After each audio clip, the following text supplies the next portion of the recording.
हमें क्यों अपने लिबास और अपने आउटफिट जो होता है, आउटफिट जिसे कहते हैं, वो कलाम के मुताबिक होना चाहिए। It's not about culture, it's about scripture. Hallelujah. ये कोई सकाफत या कल्चर की बात नहीं है, ये बाइबल की बात है।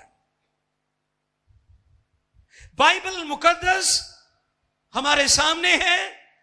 हम दुनिया के तमाम जो कल्चर्स हैं, सकाफतें हैं, उनकी रिस्पेक्ट करते हैं, लेकिन हमारे लिए सबसे मोतबर बात खुदा के कलाम की होनी चाहिए, जो कुछ बाइबल कहती है। आमीन। जो कुछ खुदा का कलाम कहता है, हमें उस पर गौर करना चाहिए। Why we suffering. अक्सर लोग सख्त दुखों और जानलेवा आजमाइशों में से गुजरते हैं। बाज जिस्मानी, बाज ज़हनी और बाज माली तौर पर बहुत ज्यादा तकलीफ में से गुजरते हैं। और आज फी जमाना खास तौर पर मुल्क पाकिस्तान जैसे जो हमारे खास तौर पर जो थर्ड वर्ल्ड कंट्रीज हैं, उनमें ये बहुत ज्यादा प्रॉब्लम है कि लोग फाइनेंशियली तौर पर बहुत ज्यादा दुखों में से गुजर रहे हैं। बुनियादी जो जिंदगी की जरूरियात हैं कई दफा वो भी नहीं मिलती। और हम खुदा की शुक्रगुजारी करते हैं कि हमारे मसीही सब हालतों में अपने खुदा और ईमान के वफादार रहते हैं। ये नहीं भी मुश्किलात आईया, दुख आए ते एवं ईमान सस्ते जी सौदा कर दिता। कहीं सस्ते जी भी सौदा कर लेंगे है ना। यहूदा ने यीशु को 3 सिक्कों के एवज बेच दिया था। और मैं जब भी ये बात करता हूं तो मैं कहता हूं उसने यीशु का सौदा नहीं किया था। यीशु तो अनमोल है, उसकी तो कोई कीमत नहीं लगा सकता। उसने अपना सौदा किया था। आज भी अगर कोई मसीही चंद सिक्कों की खातर या खुराक या रोटी की खातर अपना ईमान बेच देता है तो याद रखें वो दुनिया का बदनसीब शख्स है, क्योंकि कोई चीज हमें मसीह की मोहब्बत से जुदा नहीं कर सकती। और बाज़ औक़ात ये मुसीबतें या दुख शैतान की तरफ से बिलवास्ता या बिलावास्ता हमारी जिंदगी में आते हैं। और आज चंद एक नुकात मैं आपकी खिदमत में रखूंगा ताकि आप भी जितने यहां पर मौजूद हैं वर्शिप सेंटर में और हमारे नाज़रीन या जितने भी हमें फॉलो करने वाले लोग हैं, बाद में भी मैसेज को सुनेंगे, मैं चाहता हूं कि वो कलाम की इन सच्चाइयों को अपनी जिंदगी में गौर से ध्यान से सुने। दुख मसाइब कैसे हमारी जिंदगी में आते हैं, ये पहला नुक्ता है। तो इसका जवाब है, पहला पॉइंट, हमारी अपनी गलतियों और गुनाह के बायस। नोट कर ले इस बात को।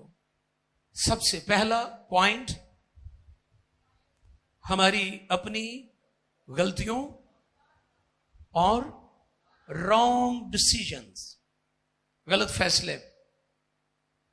फैसले। जब हम गलत फैसले करते हैं उसके सबब से हम पेन में से, दुख में से गुजरते हैं। गलतियों 6 बाब 7वीं आयत, गैलेशियंस चैप्टर 6 वर्स 7। आओ कलाम खुदा में से इस बात को समझने की कोशिश करें कि हम जब रॉन्ग डिसीजन लेते हैं तो हम फिर दुखों में से गुजरते हैं।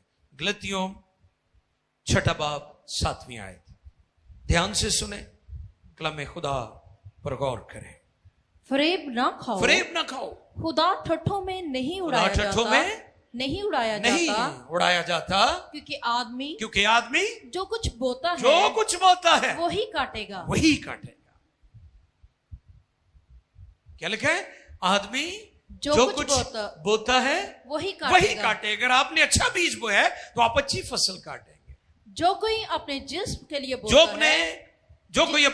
के लिए बोता है वो जिस्म से हलाकत की फसल काटेगा। और जो रूह के लिए बोता है रूह से हमेशा की जिंदगी की फसल काटेगा। Thank you. टोटली आप पर डिपेंड करता है। आप किस डायरेक्शन में जाना चाहते हैं? आप हमेशा हमेशा के लिए खुदा के साथ रहना चाहते हैं या आप खुदा से सेपरेट होना चाहते हैं? जो रूहानी मौत है वो सेपरेशन है। मौत का मतलब अलहदगी है, जुदाई, सेपरेशन। और फिर इसके बारे में जब हम गौर करते हैं तो ये बात हमारे सामने है कि अगर किसी ने कत्ल किया है, वो खुदा के हुजूर रोता है, गिड़गिड़ाता है, खुदा उसे माफ कर देता है, क्योंकि खुदा मुआफ, क्योंकि उसने कत्ल किया है, उसे जेल काटनी पड़ेगी। क्या करना पड़ेगा? क्योंकि उसने कत्ल किया है। और इसी तरह बेशुमार लोग उनकी जिंदगी में ये चीजें वो समझते हैं कि हमने मर्डर कर दिया है, खुदा ने हमें माफ कर दिया है, हुन खुली छुट्टी है। क्योंकि आपने गलत काम किया है, आपको उसकी पेन में से गुजरना पड़ेगा। फिर इसी तरह आप शराब पीते हैं, बदकारी करते हैं, बुराइयां करते हैं, आप खुदा के हुजूर जब माफी मांगते तो खुदा आपको माफ कर देता है, लेकिन आपका बदन जो है वो दुख में से गुजरेगा। आपको पता है कि दाऊद को खुदा ने माफ कर दिया था। एक और इंटरेस्टिंग चीज दाऊद के हवाले से, आपको पता है दाऊद ने साउल से भी बड़े बड़े गुनाह किए थे, लेकिन साउल को खुदा ने रद्द कर दिया था, दाऊद को खुदा ने माफ कर दिया था।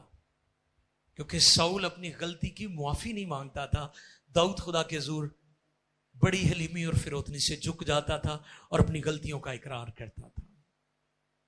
आज कई लोग गुनाह भी कर देने, चोरी भी कर देने, भैड़े काम भी कर देने, गलत रावां ते भी चल देने ते फखर भी कर देने, अपनी गलती को कबूल भी नहीं करते, तौबा भी नहीं करते, ते फिर भी वो कहते ने जी असी खुदा दे। ऐसा नहीं हो सकता। खुदा हमारी मुआफी का दिफा करता है, हमारे गुनाहों का दिफा नहीं करता। खुदा गुनहगार से मोहब्बत करता है, लेकिन गुनाह से उसे नफरत है। सबसे पहला नुक्ता, दुख हमारी जिंदगी में हमारी गलतियों के बायस आते हैं। दूसरा पॉइंट, दूसरों की गलतियों के बायस। किन के बायस? एक वो दुख है जो हमारी अपनी गलतियों की वजह से हम बर्दाश्त कर रहे हैं, और दूसरी वजह किसी होर दी वजह तो असी, कई बार यारियां दोस्तियां भी तो असी पालते हैं ना, है ना। और फिर क्या होता है, फिर जो वो काबू आंदा फिर नाल तुसी भी काबू आ जाते। कई दफा हमारी अपनी लानत नहीं होती, हम दूसरों की लानत में शरीक हो जाते हैं। जैसे बनी इस्राइल, आपको पता है बलाम ने 3 बार चाहा कि बनी इस्राइल पर लानत करे, लेकिन वो कामयाब। वाह, इसकी क्या वजह थी? क्योंकि खुदा का जलाल उनके ऊपर था। इब्लीस, बदरूहें, जादू, टूने टोटके, जंतर मंतर, काले पीले जादू के जितने भी हमले आपके ऊपर हों, अगर आप खुदा के जलाल के नीचे हैं तो कोई लानत, कोई अफसून, कोई टूना टोटका आपकी जिंदगी के खिलाफ नहीं चल सकता। लेकिन हां, अगर जलाल उठ गया, खुदा का पाकरू जुदा हो गया, खुदा का हाथ आपसे उठ गया और खुदा आपसे खफा हो गया, तो फिर आप आसानी से ट्रैप हो जाएंगे। फिर इसके बाद बनी इस्राइल गैर कौमों, गैर मबूदों के पास जाते, उनकी कुर्बानियों में शरीक होते, उनके प्रोग्रामों में शरीक होते। वो लानत जो 3 बार बलाम न कर सका, उसके बाद ऑटोमेटिकली उनके ऊपर आ गई, क्योंकि उन्होंने गैर कौम लड़कियों और लड़कों से अपने बच्चों की शादियां रचाई। और वो लानत जो बार बार उसने करना चाहा और ना कर सका, उसके बाद ऑटोमेटिकली उनके ऊपर आ गई। दूसरों की लानत में शरीक हो गए थे। कई दफा अपनी गलतियों से दुख नहीं उठा रहे होते। लिखे जो पराए झगड़े में हिस्सा लेता कुत्ते को है फड़ो, हाँ किसी कुत्ते ਨੂੰ ਉਹਦੇ ਕੰਨ ਨੂੰ ਮਰੋੜੋ ਜ਼ਰਾ, ਤੁਹਾਡਾ ਹਸ਼ਰ ਉਹਨੇ ਕੀ ਕਰਨਾ ਹੈ। ਤੇ ਇਸ ਲਈ ਮਿਹਰਬਾਨੀ ਕਰਕੇ ਲੋਕਾਂ ਦੀਆਂ ਗਲਤੀਆਂ ਖਤਾਵਾਂ ਦੀ ਜ਼ਿੰਮੇਵਾਰੀ ਤੁਸੀਂ ਨਾ ਲਿਆ ਕਰੋ, ਜ਼ਮਾਨਤਾਂ ਨਾ ਦਿਆ ਕਰੋ। ਕਈ ਵਿਚਾਰਿਆਂ ਨੇ ਆਪ ਨਹੀਂ ਕਿਸ਼ਤਾਂ ਤੇ ਸ਼ਾਇਦ ਲਈ ਹੁੰਦੀ, ਉਹ ਦੂਜਿਆਂ ਦੀ ਜ਼ਮਾਨਤ ਦਿੱਤੀ ਹੁੰਦੀ, ਉਹ ਮਰੋੜੀ ਦੇਣ ਪਠਾਨ ਆ ਜਾਂਦਾ, ਉਹ ਹਮਾਰਾ ਪੈਸਾ ਵਾਪਸ ਕਰੋ, ਤੁਮ ਵੀ ਫਰਾਡੀ आओ। ਕੀ करोगे ਤੁਸੀਂ फिर? क्योंकि आप दूसरों की गलतियों का दुख उठा रहे हैं। और मैं आपको खबरदार करना चाहता हूं क्या इसके पीछे वजह है। क्योंकि कई दफा हम गलत फैसले करके दूसरों के गुनाहों और गलतियों की सजा हम खुद उठाते हैं। तो इसलिए आप उतना के करें जितना आपकी कैपेसिटी है, आपकी अप्रोच है, वो कर लें। यह बहुत बड़ा मसला है कि हम दूसरों की गलतियों की सजा भुगत रहे हैं। फिर तीसरी बड़ी वजह खुदा का इलाही इंतजाम भी होता है। कुछ चीजों को खुदा आने देता है। जैसे लाजर बीमार था और यीशु को पता था कि मेरा दोस्त यीशु मसीह रुक गए, और फिर यीशु मसीह को फिर खबर मिली कि वो फिर यीशु रुक गए, और कितने दिनों बाद आए। यस, इसके पीछे वजह थी। हालांकि लाजर ਦੀਆਂ ਭੈਣਾਂ ਕਹਿੰਦੀਆਂ ਸਨ ਕਿ ਅਗਰ ਖੁਦਾਵੰਦ ਤੁਸੀਂ ਇੱਥੇ ਹੁੰਦੇ, ਜੋ ਕਿ ਅਸੀਂ ਸੁਣਿਆ ਹੈ, ਅਸੀਂ ਵੇਖਿਆ ਹੈ ਕਿ ਤੁਸੀਂ ਮੁਰਦਿਆਂ ਨੂੰ ਜ਼ਿੰਦਾ ਕਰਦੇ ਹੋ, ਤੇ ਜੇ ਤੁਸੀਂ ਹੁੰਦੇ ਤੇ ਭਰਾ ਸਾਡਾ ਵੀ ਨਹੀਂ ਮਰਨਾ। लेकिन उसने होने दिया। कुछ चीजें हमारी जिंदगी में वो होने देता है क्योंकि उन चीजों से खुदा का जलाल जाहिर हो रहा होता है। और जो आयत आपने पढ़ी है उसमें ये बात सिखाई गई है क्योंकि मसीह की खातिर तुम पर फजल हुआ है। हालेलुया। सिर्फ फजल नजात ली नहीं होया, अगली गल की है बल्कि उस पर ईमान लाओ, ना कि फक्त उस पर ईमान लाओ बल्कि उसकी खातिर दुख भी सहो। यानी वो दुख जो उसके जलाल के लिए होते हैं उसमें वो आपको संभालता भी है। पता है ना, वो आपको संभालता भी है, वो आपकी फिक्र भी करता है। वो अपने फरिश्तों को भी हुक्म देता है ना कि जाओ इन्हां दी सब रामां च इन्हां दी हिफाजत करो। यीशु मसीह जब 40 डेज दुआ रोजे में थे और जब यीशु मसीह गालिब आए, शैतान ने आजमाइशें रखी खुदा उनके सामने, जब वो नाकाम हो गया तो फिर लिखे फरिश्ते यीशु की खिदमत करने लगे। हालेलुया। हमारी जिंदगी में ऐसे काम और वाकयात और ऐसे मोड़ आते हैं जिसमें या तो हम इनकार कर दें या फिर कायम रहकर गालिब आकर सुरखरू हो जाएं और उसके फरिश्ते हमारी खिदमत करें, फरिश्ते हमारी मदद करें। आइए देखिए जरा एक और नुक्ता है मेरे सामने। यूहन्ना की मार्फत लिखा गया इंजीली बयान 5वें बाब की 14वीं आयत मुकद्दसा। इन बातों के बाद जी वो यीशु को हैकल में मिला जी। उसने उसे कहा, देख तू तंदुरुस्त हो गया है, देख तू तंदुरुस्त हो गया है, फिर गुनाह न करना। अच्छा, इसका मतलब कि उसकी बीमारी के पीछे उसका गुनाह था कि ये वजह भी होती है।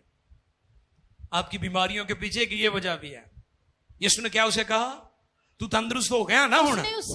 उसने उससे कहा देख तू तंदुरुस्त हो गया है, फिर गुनाह न करना, ऐसा ना हो के तुझ पर इससे भी ज्यादा आफत आए। हुण कई दुआ कराणगे बदरूआ कढ़ा लैणगे ते जिंदगी फिर पुरानी फिर आणगे, भाई साहब चंगी दुआ कराई अस ते बहुत ही मुसीबत च पै गए हैं। उन्हां लई हवाला है। कई आ जाते हैं ना कि जी असीं ते जी जदों दी दुआ शुरू की है, गिरजे आना शुरू किया है, तो साढ़े ते हालात अगे नालों बहुते खराब हो गए ने, ते असीं ते दुआ करा के मुसीबत में पै गए, है ना, कहते हैं ना। उनके लिए हवाला है।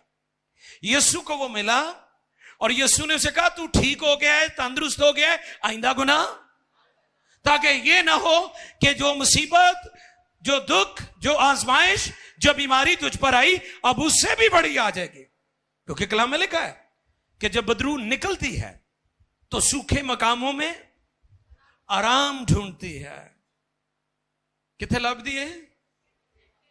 शैतान को वीरानी पसंद है, उदासियां पसंद है, तन्हाइयां पसंद है। तन्हाइयां, तन्हा रहना, लोनलीनेस। लोग अपने गमों को भुलाना चाहते हैं, तन्हाइयों में चले जाते हैं और शैतान के और ज्यादा कब्जे में आ जाते हैं। वेला बंदा बीमार तो यहां बदकार। वेला बंदा बीमार तो यहां बदकार। वेला, नकारा, नखट्टू, हड हराम, काम करने दिल ना ज्यादा करे। यहां जो उन्होंने बीमारी चिंबड़ेगी तो यहां उन्होंने बदकारी चिंबड़ेगी। वेला बंदा बीमार, हाँ बोलो, मैं ताड़ी थोड़ी गल कर रहा, मैं तो वेले दी कर रहा। तुम तो सारे काम में बैठे हुए हो, मैनू पता है। वेला बंदा बीमार तो यहां बदकार। ये दो काम लाजमी करेगा। दाऊद अगर मैदान जंग में चला जाता तो शायद वो बदसबा के साथ बदकिरदारी न करता। और फिर यीशु ने उसे कहा, तू तंदुरुस्त हो गया है, फिर गुनाह ना करना। अब यूहन्ना 9 पढ़िए जी, यूहन्ना की अंजील 9वां बाब, the gospel of John chapter 9, दूसरी आयत, वर्स 2 and 3, दूसरी और तीसरी आयत। और उसके शागिर्दों ने उससे पूछा कि ए रबी किसने गुनाह किया था जो ये अंधा पैदा हुआ उस शख्स ने या इसके माँ बाप ने। यीशु ने जवाब दिया कि ना इसने गुनाह किया ना इसके माँ बाप ने बल्कि इसलिए हुआ कि खुदा के काम। हालेलुया। किसके काम? खुदा के काम। अगर आपकी जिंदगी में ऐसे दुख हैं जिन दुखों से खुदा के काम और जलाल जाहिर हो रहा है, तो फिर उसके लिए शुक्रगुजारी किया करें, उसके लिए मलाल ना किया करें। कई दफा हम अपनी बेवकूफियों और नादानियों और गलतियों और खताओं के सबब से मुक्के खा रहे होते हैं। वो मकाम होता है जहां हमें शर्मिंदा होना चाहिए, तौबा करनी चाहिए, खुदा के हुजूर झुकना चाहिए। लेकिन अगर आपकी जिंदगी में कुछ ऐसा हो रहा है जिसमें आपका कोई कसूर नहीं है, जैसे अय्यूब, उसकी जिंदगी में मुसीबतें आई, मुसीबतों के पहाड़, बीमारी, औलाद मर गए, जानवर मर गए, घर तबाह हो गया, तूफानों और आंधियों की नजर हो गया।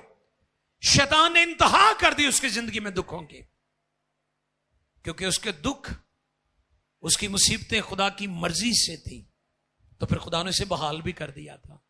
और इसलिए कलाम में लिखा है, सादिक कितनी बार गिरे हैं? और फिर हां, सादिक डिगेगा ना तो वो खुदा दे हुजूर चलो एवें डिग पिया तो फे उठ पेगा, तो जो शरीर डिगेगा पिछे नूं डिगेगा, मणका टुट जाएगा ਉਹਦਾ। लिखा है सादिक डिगदा है फे उठ पैंदा है। होवे सही साधक, वैसे साधक मसीह की नहीं मैं गल कर रहा, कईयां दे शनाती कार्ड ते भी साधक मसीह लिखा, मैं ओहदी नहीं गल कर रहा। बंदा रासबाज होना चाहिए है। कईयां दा नाम नूर मसीह है तो काम सारे काले ने ओहदे। समझ रहे मेरी बात? मैं उनकी बात नहीं कर रहा हूं, मैं उसकी बात कर रहा हूं जिसका किरदार रासबाज है, वो सादिक है, राइचियस पर्सन की बात कर रहा हूं। I am talking about righteous person. वो जो रासबाज है, वो जो रासबाजी की जिंदगी बसर करता है, जो खुदा के खौफ में जिंदगी बसर करता है, मैं उसकी बात कर रहा हूं। अगर वो गिर जाए तो वो पड़ा नहीं रहेगा, उठ पाएगा। और उठ देने, लोग तो गिराना चाहते हैं लेकिन वो उठ जाते हैं।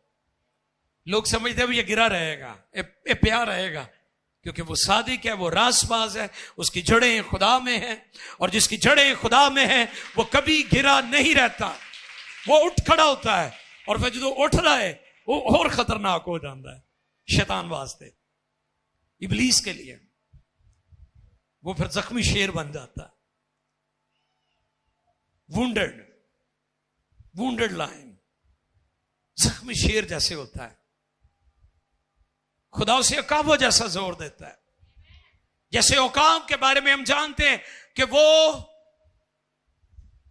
ऊपर चोटियों पर जाकर 40 डेज के लिए फास्टिंग में रहता है, और इसलिए जबूर नवीस कहता काबां दे वांगू तेनू जोर दे के वो तेरी जवानी नु करदा नया है। असर नौ जोर देगा आपको। अगर आप सादिक हैं, रासबाज हैं, ईमानदारी की जिंदगी बसर कर रहे हैं। यूहन्ना 11:4 भी पढ़िए जी। Gospel of John chapter 4 verse 11 जी, दोबारा पढ़िएगा। यीशु ने सुनकर कहा कि ये बीमारी मौत की नहीं बल्कि खुदा के जलाल के लिए है, खुदा के जलाल के लिए है, ताकि उसके वसीला से खुदा के बेटे का जलाल जाहिर हो। हालेलुया, आमीन। कई दफा कुछ चीजें हमारे लिए रुक जाती हैं। मैंने हन्ना पर एक मैसेज दिया था, एक ग्रेट वुमेन के बारे में कि एक अजीम औरत थी। वो औरतों के आलमी दिन के मौके पर मैंने बताया था कि वो बांझ नहीं थी, खुदा ने उसका रहम बंद किया हुआ था। समझ रहे मेरी बात को? खुदा कई दफा कुछ बरकत आपकी रोक रखता है, ठीक टाइम पर अपने मंसूबे और मर्जी के मुताबिक आपके लिए जारी करता है। इसका हरगिज मतलब वो देना नहीं चाहता या आपको मिलेगा नहीं, वो मिलेगा आपको। खुदा से मांगो मिलेगा, उसका वादा है, वो देगा। हालेलुया, खुदा के जलाल के लिए जोरदार ताली। हमें इस बात को अंडरस्टैंड करना है कलाम की रोशनी में कि हमारे साथ अगर कुछ गलत हो रहा है, हम अजियत में से गुजर रहे हैं, हम दुखों में से गुजर रहे हैं, परसिक्यूशन है, इज़हार सानी है, हम उसमें से गुजर रहे हैं, तो इसके पीछे खुदा का मकसद क्या है? इसके लिए आपकी आंखें खुली रहनी चाहिए, क्योंकि खुदा हमें बेटे जानकर हमें तंबीह करता है। देखिए इब्रानियों 12:8 ये फर्जंदियत का सबूत है अगर दुख और मुसीबतें खुदा की तरफ से आपकी जिंदगी में। देखें इब्रानियों 12:8 और फिर उसके बाद 12:8 और 12:10, ये दो आयात हैं जिनको हम तिलावत करेंगे। पहले 12:8 पढ़िए अच्छी। और अगर तुम्हें वो तंबीह ना की गई, अगर वो तंबीह तुम्हें ना की गई जिसमें सब शरीक हैं, तो तुम हरामजादे ठहरे, ना के बेटे। खुदा हमें लावारिस नहीं छोड़ना चाहता, इसलिए भी दुख आते हैं हमारी जिंदगी में। आपको पता है जो लावारिस होते हैं, जिनका कोई मालिक नहीं होता, जिनका कोई बाप नहीं होता, जिनको कोई डांटने और झड़कने वाला नहीं है, उनकी जिंदगी तो बेफसील है, वो तो गैर महफूज है। आज इस बात को अंडरस्टैंड करने की जरूरत है, हम फर्जंद हैं। जो कौमों और उम्मतों का खुदा है वो हमारा बाप है, और ये बाइबल ने बात हमें सिखाई है। जो दुनिया और कौमों का खुदा है, कौमें उसे राजिक भी कहती हैं, कौमें उसे आका भी कहती हैं, कौमें उसे खालिक भी कहती हैं, क्रिएटर भी कहती हैं, बहुत कुछ कहती हैं, लेकिन हम उसे बाप कहते हैं। और ये इस्तेकाक हमें यीशु मसीह पर ईमान लाने और उसे शख्सी निजात कबूल करने के सबब से मिला है कि खुदा हमारा बाप है। और ये फर्जंदियत का सबूत है कि आप उसके फर्जंद हैं, आप उसकी बेटियां हैं, आप उसके बेटे हैं, आप उसके बेटे हैं। अगर आप दुखों में से गुजर रहे हैं, अगर ये सारे मसाइब और मुसीबतें उसकी तरफ से हैं, उसने अलाउ किया इन चीजों को आपकी लाइफ में, तो फिर आप फर्जंद हैं। डोंट वरी, वो आपकी मदद करेगा, वो आपको छुड़ाएगा, बचाएगा। 10वीं आयत भी पढ़िए जी। वो तो थोड़े दिनों के वास्ते, हाँ जी, ये जिस्मानी माँ बाप की बात कर रहे हैं यहां पर पौलुस रसूल, कि वो तो थोड़े दिनों के लिए वास्ते अपनी समझ के मौके, अपनी समझ के तंबी करते थे, मगर ये हमारे फायदे के लिए, मगर ये यानी आसमानी बाप हमारे फायदे के लिए किस काम के लिए मुसीबत आती है हमारी जिंदगी में, दुख आते हैं हमारे बोल दें हमारे फायदे के लिए। दुनिया की किसी कौम में ये तालीम आपको नहीं मिलेगी कि दुखों का फायदा होता है। इंजील और बाइबल ने हमें सिखाया है कि दुख हमें फायदा भी देते हैं। जिस्मानी बाप आर्जी तौर पर, वक्ती तौर पर तंबीह करते हैं, लेकिन लिखा है कि हमारा आसमानी बाप हमें इसलिए दुख और मुसीबतों में से गुजरने देता है, ये हमारे फायदे के लिए। मगर ये हमारे फायदे के लिए, मगर ये हमारे फायदे के लिए करता है, फायदे के लिए करता है, ताकि हम भी उसकी पाकीज़गी में शामिल हो जाएं। वाह, क्योंकि वो पाक है, लिखा है वो पाक है, वो कदूस है, वो कदूस है। तुम भी पाक बनना, पुराने अहद में लिखा है गिनती की किताब में कि वो कदूस है, वो पाक है, तुम भी पाक बनना। ये हमें पाकीज़गी की तरफ चीजें लेकर जाती हैं। प्योरिफिकेशन हो रही होती है जब आपकी जिंदगी में चैलेंज होते हैं, मुश्किलात होती हैं, दुख आते हैं, बीमारियां आती हैं। शुरू में मैंने जिक्र किया था, ज़हनी भी होती हैं, माली भी होती हैं, बच्चे भी तंग करते हैं, मियाँ बीवी के दरमियान मसाइल हैं, गैर कौमें तंग करती हैं, इज़ारसानी आ जाती है, तरह तरह के चैलेंज आपकी लाइफ में आ जाते हैं। इन सारे हालात में अगर आप खुदा में हैं तो फिर खुदा आपकी मदद भी करेगा। आखिरी बात, लोहे के टुकड़े की मिसाल मैं आपके सामने रखना चाहता हूं। अगर लोहे का टुकड़ा, छोटा सा टुकड़ा आप ले लें, अगर उसकी कीमत 5 रुपए है, उसको कूटा जाएगा हथौड़े के साथ, और आप घोड़े की जो नाल बन जाती है, आपको पता, वो नाले से डाली होती है उसको, ठीक है, वो कड़े से जो उसके मुंह में डाले होते हैं, उससे वो लगामा पाइया होंदियां ने उन्होंने, वो 5 रुपए तो 100 रुपए ते बन जाएंगे, क्योंकि वो लोहा कुटिया गया है। उन कुटन तो बाद पहले 5 रुपए का सी, हुण किन्ने दा हो गया, 100 दा हो गया। और फिर उसको और कूटा जाए तो फिर उसकी सुइयां बन जाएंगी, ज्यादा सुइयां बन जाएंगी, उसकी कीमत 500 रुपया हो जाएगी 100 रुपए से। अगर उसको और बारीक करके आपकी घड़ी में वो सुइयां लगा दी जाएं तो उसकी कीमत हजारों रुपया हो जाएगी। इसी तरह आपकी जिंदगी में जो मुसीबतें आती हैं वो आपको कीमती से कीमती तर बनाई जाती हैं। आमीन।